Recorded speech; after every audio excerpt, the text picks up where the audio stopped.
is we've got the Carolina Panthers still in the mix for the NFL playoffs. With Week 15, the playoff picture is coming into focus. The San Francisco 49ers clinched the NFC West last night with a win over the Seahawks. We got the Carolina Panthers and the Pittsburgh Steelers on Sunday, although the Panthers win, it doesn't really solidify anything. It just kind of keeps them in the mix. It keeps them in the mix for really the only way I see them getting into the playoffs, and that is to win the NFC South, which is absolutely attainable for the Panthers given the current state of the division, given the current state of the Tampa Bay Buccaneers. They're not good. But the most intriguing game of the weekend for me is Miami at Buffalo. That's the marquee matchup on Saturday night, where the Bills can clinch a playoff spot with a win and further take hold of the AFC East. The Bills are sort of like what they are right now. They've come off that hot start. They've got a good record. They're a good team. They're Super Bowl contenders, obviously. But things with Josh Allen have cooled off a little bit. I know he's been dealing with an elbow thing. Von Miller's injury has taken a little specialness off of their defense, but the defense is still good. Von Miller. Yep. You know me, I was on the Bills bandwagon. I'm officially off it with Miller now with the injury. They really are England, NC State, you name all of the heartbreaking and snake-bitten franchises. They're right up there with them.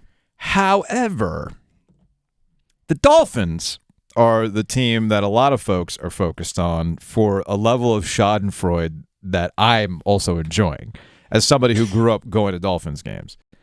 It's all because of what the weather conditions are going to be on Saturday night in Buffalo. They're going to be terrible. There's going to be snow. It's going to be super, super cold.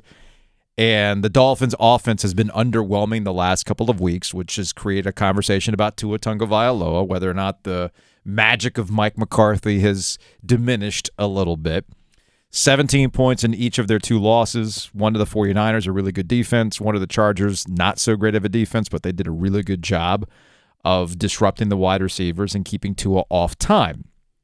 I hate to be the one who points out the obvious. And that is? The failure, it's like a broken record. Mm-hmm. The failure of Matt Rule with the Carolina Panthers was he couldn't beat the teams he was supposed to beat. Okay? Yeah. Let's look at what the Dolphins really did to get to 8-3. Mm-hmm. Because you mentioned, quite rightly, that the Dolphins have struggled in the last 2 weeks. They have. The Chargers, feisty, desperate team that they lose by 6. They couldn't get out of their own way at the beginning of that game. Fine. The week before, Frisco. You know what? Doesn't matter who plays quarterback for Frisco, as we saw again last night. That defense is the real deal. Christian McCaffrey finding himself a nice niche there, too, with Kyle Shanahan. Look at the 5-game winning streak, though, that the Dolphins had. Because Mike McDaniel, I'm with you. He's done a great job this year. I don't dispute that at all. But they had a 5-game winning streak. Stop me when you get to a good team, okay? All right. Just let me know. All right. Pittsburgh. No. Detroit. Chicago. Cleveland. Houston.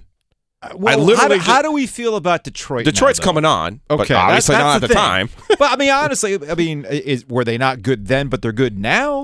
Well, they've had health issues. They have had some health issues. Yes. So when they injury to their skill players in particular, without Swift, without St. Brown, they're a different team. Chicago's a team that's 2 years away from being 2 years away. Yes. They got Justin Fields, right? Cleveland is the definition of football karma. And Matt Canada is calling the place for Pittsburgh. Right. Texans and Houston's on the worst team. Yeah. So my point here is, if you can just feast on the teams you should beat, then you're going to be just fine in the NFL. Sure. But here we are. Water finds its level. They're 8-5. Mm-hmm. You look at their losses. Do they have any truly bad losses? No, they don't have any bad losses. Not really. I mean, the only one you could say would be the Jets, who ran them out of the building. But yeah, I would say the Jets kind of run hot and cold, too. It's the nature of the Jets' loss. Oh, and by the way, that was like their 8th-string quarterback against the Jets in that game. Yeah, wait, and was Tua playing in that game? No. Tua wasn't playing that That's game. what I'm saying. Like, they don't have any bad losses. They've basically taken care of business.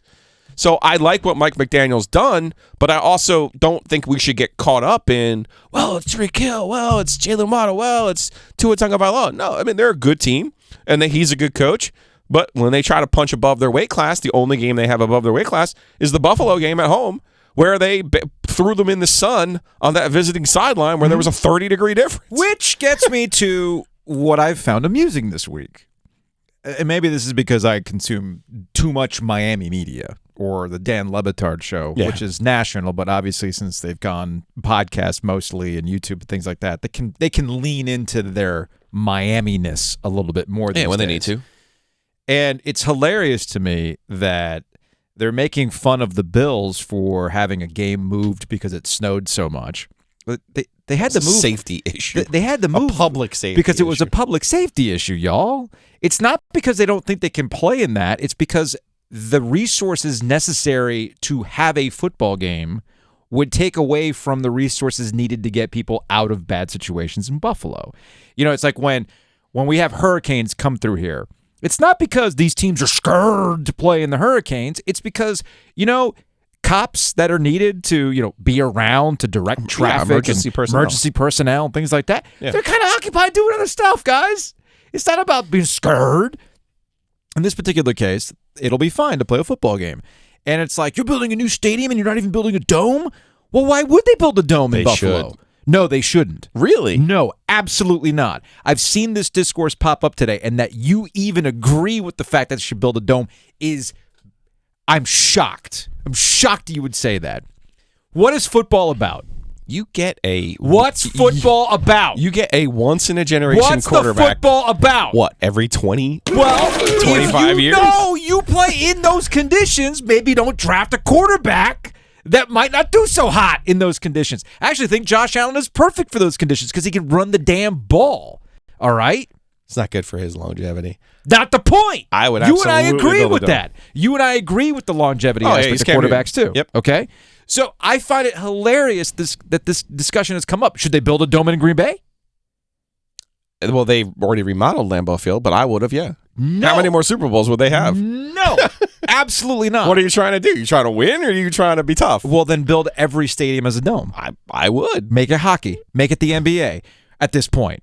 Look, football is about the elements. It's always been a driving force that makes football unique compared to everything else. Lean into what you have. Build your team around that. Home field advantage is key for what reason? You know the Dolphins put coverage over their stadium, right? You know- Except on the visiting You know sideline. why they did coverage, though, right? For the fans. For the They don't fans to have roast shade. and die.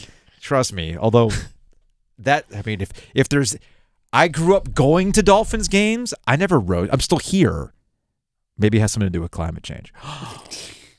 I'm sorry. Did I say something that triggered somebody? Not sorry.